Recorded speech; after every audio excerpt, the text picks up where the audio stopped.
Cellphone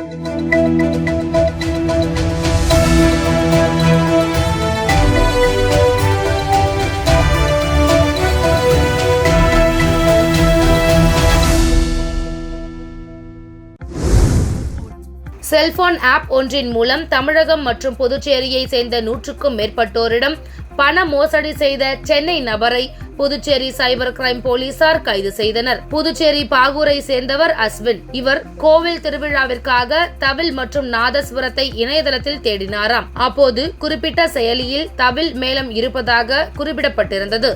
இதனை அடுத்து சம்பந்தப்பட்டவருக்கு தவில் மேளத்திற்காக ரூபாய் 22,000 முன்பணமாக இணைய வழியில் அஸ்வின் அனுப்பினார். இந்நிலையில் குறிப்பிட்ட தேதியில் நாதஸ்வரம் மேளம் அனுப்பவில்லையாம். இதனால் தான் ஏமாற்றப்பட்டதை அறிந்த அவர் புதுச்சேரி கோரிமேடு பகுதியில் உள்ள இணையவழி குற்றப்பிரிவு போலீசில் புகார் அளித்தார்.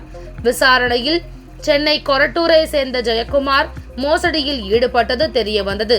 இதனை அடுத்து அவரை இணையவழி குற்றப்பிரிவு ஆய்வாளர்கள் தியாகராஜன், கீர்த்தி ஆகியோர் கைது செய்தனர். கைதான ஜெயக்குமார் மேலும் 7 பேரை ஏமாற்றி மோசடியில் ஈடுபட்டது கண்டறியப்பட்டது. தொடர்ந்து அவரிடமிருந்து 30க்கும் மேற்பட்ட வங்கி புத்தகங்கள், காசோலைகள், 20 கைபேசி, சிம் கார்டுகள் ஆகியவை பறிமுதல் செய்யப்பட்டன. புதுச்சேரியில் சாலையோரம் தூங்கிய ரிக்ஷா தொழிலாளி கொலை செய்யப்பட்ட வழக்கில் அவர் பீடிக்காக கொலை செய்யப்பட்டிருப்பது போலீசாரின் விசாரணையில் தெரிய வந்தது. புதுச்சேரி முத்தியால்பேட்டையை சேர்ந்தவர் முருகன், ரிக்ஷா தொழிலாளி. மனைவியை பிரிந்து தனியாக வசித்த முருகன் இரவில் ஆம்பூர் சாலை நடைமேடையில் தூங்குவது வழக்கமாம். இந்நிலையில் கடந்த 4ஆம் தேதி காலை முருகன் தலையில் பலத்த காயங்களுடன் உயிரிழந்து கிடந்தார். இதனை அடுத்து பெரிய கடை போலீசார் வழக்கு பதிவு செய்து அந்த பகுதியில் உள்ள கண்காணிப்பு கேமராக்களை ஆய்வு செய்தனர். போலீசார் நடத்திய விசாரணையில் புதுச்சேரி அம்பேத்கர் நகரை சேர்ந்த சித்தானந்தம் என்பவர் முருகனை கொன்றது தெரிய வந்தது. தொடர்ந்து போலீசார் சித்தானந்தத்தை கைது செய்தனர். அவரிடம் போலீசார் விசாரித்த போது முருகனிடம் கடந்த 3ஆம் தேதி நள்ளிரவு பீடி கேட்டதாகவும் அப்போது இருவருக்கும் இடையே ஏற்பட்ட வாக்குவாதத்தில் முருகனை கொன்றதாகவும் அவர் தெரிவித்தார்.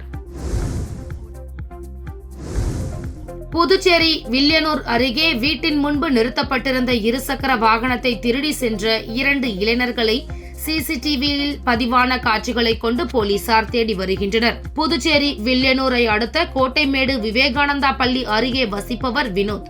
கடந்த 2ஆம் தேதி பணி முடித்துவிட்டு வழக்கம் போல் வீட்டின் முன்பு தனது இருசக்கர வாகனத்தை நிறுத்தியிருந்தார். மறுநாள் காலை வந்து பார்த்தபோது தனது இருசக்கர வாகனம் காணாமல் போனது கண்டு அதிர்ச்சி அடைந்தார். இது குறித்த புகாரின் பேரில் வில்லியனூர் போலீசார் வழக்கு பதிவு செய்து அருகில் இருந்த சிசிடிவி காட்சிகளை ஆய்வு செய்தனர். அதில் ஒரு இளைஞர் முகத்தில் மாஸ்க் அணிந்து கொண்டு வினோத்தின் இருசக்கர வாகனத்தின் பூட்டை உடைத்துவிட்டு அங்கிருந்து செல்கிறார். பிறகு இன்னொரு இளைஞர் முகத்தை முழுவதும் பை மூலம் மூடியபடி வந்து பைக்கை தள்ளி கொண்டு செல்கிறார். இதனிடையே மாஸ்க் அணிந்த நபர் பைக்கில் வந்து டோப் செய்து கொண்டு செல்லும் காட்சிகள் பதிவாகியுள்ளது. புதுச்சேரியில் முகத்தை மூடிக்கொண்டு இருசக்கர வாகனத்தை 2 இளைஞர்கள் திருடி செல்லும் காட்சிகள் வெளியாகி பரபரப்பை ஏற்படுத்தியுள்ளது. புதுச்சேரியில் பங்குச்சந்தை மூலமாக அதிக லாபம் சம்பாதிக்கலாம் என கூறி ரூபாய் 17,15,000 மோசடி செய்யப்பட்டது குறித்து போலீசார் விசாரித்து வருகின்றனர். புதுச்சேரி நயினார் மண்டபத்தை சேர்ந்தவர் பாலாஜி. இவர் இணையதளம் மூலம் மணப்பெண் தேடியுள்ளார்.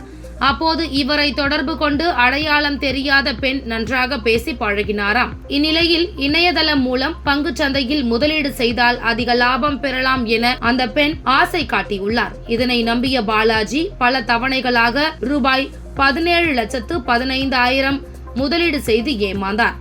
இதேபோல் புதுச்சேரியில் கடந்த ஓரிரு நாட்களில் மட்டும் முதலியார்பேட்டையை சேர்ந்த வசுந்தரா என்பவர் ரூபாய் 7,27,000, அரியாங்குப்பத்தை சேர்ந்த அம்ரேஷ் ரூபாய் 85,000, வில்லியனூர் பகுதியை சேர்ந்த பெரியசாமி ரூபாய் 80,000, வம்பாக்கீரபாளையம் பகுதியை சேர்ந்த காவியா ரூபாய் 80,000 மற்றும் லாசுப்பேட்டையை சேர்ந்த வைத்தி என்பவர் ரூபாய் 80,000 என பலர் ரூபாய் 27 லட்சத்திற்கும் அதிகமாக பணத்தை இழந்ததாக சைபர் கிரைம் போலீசார் தெரிவித்தனர்.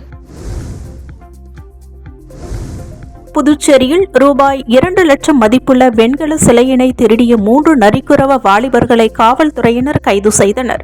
புதுச்சேரி கிருஷ்ணா நகர் பகுதியைச் சேர்ந்தவர் சிவசங்கரன். சிலை வடிவமைக்கும் தொழில் செய்து வரும் இவர் தான் செய்யும் ஐம்பொன் சிலைகளை வீட்டின் அருகே கடை அமைத்து விற்பனை செய்து வருகிறார். இந்நிலையில் கடந்த 2ஆம் தேதி ஐம்பொன் சிலைகள் மற்றும் 21 சிறிய வெண்கல சிலைகள் காணாமல் போனது. இது தொடர்பாக சிவசங்கரன் அளித்த புகாரின் பேரில் லாஸ்பேட்டை காவல்துறையினர் வழக்கு பதிவு செய்து விசாரணை மேற்கொண்டு வந்தனர். விசாரணையில் லாஸ்பேட்டை நரிக்குறவர் காலனியைச் சேர்ந்த அலெக்ஸ், முத்துப்பாண்டி, மருதுபாண்டி ஆகிய 3 பேர் திருடியது தெரிய வந்தது. இதனையடுத்து 3 பேரையும் கைது செய்த காவல்துறையினர் அவர்களிடம் இருந்து சிலைகளை பறிமுதல் செய்தனர். பின்னர் நீதிமன்றத்தில் ஆஜர்படுத்தி காலப்பட்டு மத்திய சிறையில் அடைத்தனர். அபிஷேகப்பாக்கத்தில் வழிப்பறி செய்ய பதுங்கி இருந்த 3 பேரை காவல்துறையினர் கைது செய்தனர். தவளக்குப்பம் அடுத்துள்ளது அபிஷேகப்பாக்கம் கிராமம். இந்த வழியாக வெளியனூர், திருக்காஞ்சி செல்லக்கூடிய மெயின் ரோடு உள்ளது. இந்த பகுதி வழியாக இரவு நேரத்தில் செல்லும் பொழுது மக்களை வழிமறித்து மர்ம கும்பல் பணம், செல்போன்களை பறிப்பதாக காவல்துறையினருக்கு ரகசிய தகவல் கிடைத்தது. இத்தகவலின் பேரில் காவல்துறையினர் அப்பகுதியில் தீவிர கண்காணிப்பு பணியில் ஈடுபட்டு வருகின்றனர். இந்நிலையில் நேற்று முன்தினம் இரவு தவளக்குப்பம் காவல்துறை துணை ஆய்வாளர் சண்முக சத்யா மற்றும் குற்றப்பிரிவு காவல்துறையினர் வசந்தராஜ், ஆனந்தராஜ் ஆகியோர் அந்த பகுதியில் ரோந்து பணியில் ஈடுபட்டனர். அப்பொழுது அங்குள்ள நீர்த்தார் நினைவிட கொட்டகையில் சந்தேகத்திற்கு இடமான முறையில் பதுங்கி இருந்த 3 பேரை மடக்கி பிடித்தனர். அவர்களிடம் சோதனை செய்த போது ஒரு கத்தி வைத்திருந்தனர். தொடர்ந்து 3 பேரையும் தவளக்குப்பம் காவல் நிலையத்திற்கு அழைத்துச் சென்று விசாரணை நடத்தினர். விசாரணையில் அவர்கள் அரியாங்குப்பம் அம்பேத்கர் நகரைச் சேர்ந்த வசந்த், பிசிபி நகரைச் சேர்ந்த கோவிந்தசாமி, தவளக்குப்பம் அடுத்த சிங்கிரிக்குடியைச் சேர்ந்த ஜெயபிரதாபன் என்ற பிரதீப் என்பதும் வழிப்பறி செய்யும் நோக்கில் கத்தியுடன் பதுங்கி இருந்ததும் தெரிய வந்தது.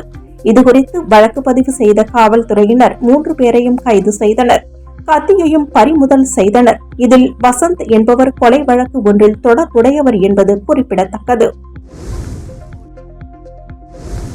புதுச்சேரியை சேர்ந்தவரிடம் முகநூலில் கார் விற்பனைக்கு இருப்பதாக கூறி மர்ம நபர் ரூபாய் 77,000 மோசடி செய்தது குறித்து காவல்துறையினர் விசாரணை மேற்கொண்டு வருகின்றனர். புதுச்சேரியை சேர்ந்தவர் அருண் பாண்டியன். இவர் முகநூலில் பழைய கார் விற்பனைக்கு உள்ளதா என தேடிய போது அவரை தொடர்பு கொண்ட மர்ம நபர் பழைய கார் உள்ளதாகவும் அதை வாங்க முன்பணம் அனுப்ப கூறியுள்ளார். இதை நம்பிய அருண் பாண்டியன் குறிப்பிட்ட வங்கி கணக்கில் ரூபாய் 77,000 அனுப்பி ஏமாந்துள்ளார். மேலும் லாஸ்பேட்டையைச் சேர்ந்த பிரவீன்குமாரை தொடர்பு கொண்ட மர்ம நபர் அவரது புகைப்படத்தை அவதூறாக சமூக வலைதளங்களில் பரப்பாமல் இருக்க பணம் கேட்டு மிரட்டியுள்ளார். இதனால் பயந்து போன பிரவீன்குமார் மர்ம நபருக்கு ரூபாய் 10,000 அனுப்பியுள்ளார். தொடர்ந்து மர்ம நபர் பணம் கேட்டதால் இணையதள குற்றப்பிரிவில் புகார் அளித்துள்ளார்.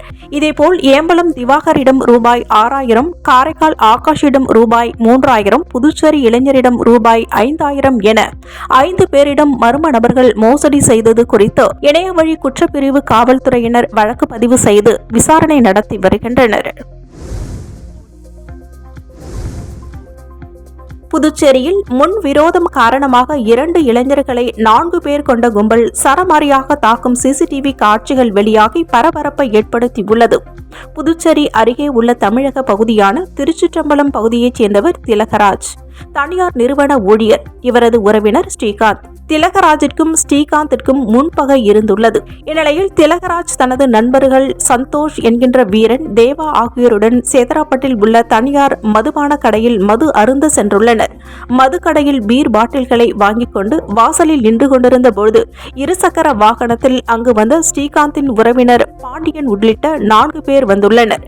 அவர்கள் திலகராஜிடம் ஸ்ரீகாந்துடன் ஏன் தகராறு செய்கிறாய் என்று கேட்டு தகாத வார்த்தையால் திட்டியுள்ளனர். இதில் பாண்டியன் கீழே கிடந்த கருங்கற்களை எடுத்து திலகராஜின் நெற்றியில் ஓங்கி அடித்து கொலை மிரட்டல் விடுத்துள்ளார். இதனை தடுக்க வந்த சந்தோஷ் மற்றும் தேவாவையும் 4 பேரும் சேர்ந்து தாக்கியதாக கூறப்படுகிறது. இதுகுறித்து திலகராஜ் அளித்த புகாரின் அடிப்படையில் சேதராப்பட்டு காவல்துறையினர் வழக்கு பதிவு செய்து 4 பேரையும் தேடி வருகின்றனர். இந்நிலையில் இது தொடர்பாக சிசிடிவி காட்சிகள் வெளியாகி பரபரப்பை ஏற்படுத்தியுள்ளது.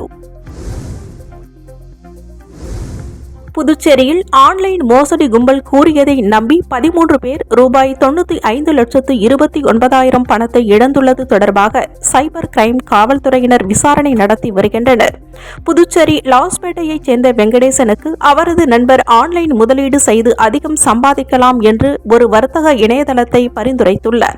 அதில் அவரும் பல பரிவர்த்தனைகளாக ரூபாய் 92 லட்சம் முதலீடு செய்துள்ளார். பிறகு சம்பாதித்த தொகையினை எடுக்க முடியாமல் மோசடி கும்பலிடம் ஏமாந்துள்ளார்.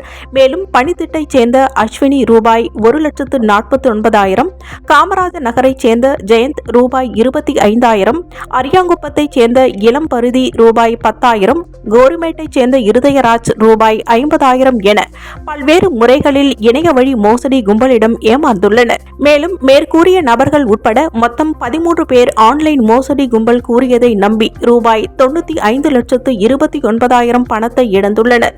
இதுகுறித்து பாதிக்கப்பட்டவர்கள் சைபர் கிரைமில் புகார் அளித்துள்ளனர். அதன் பேரில் காவல்துறையினர் விசாரணை நடத்தி வருகின்றனர்.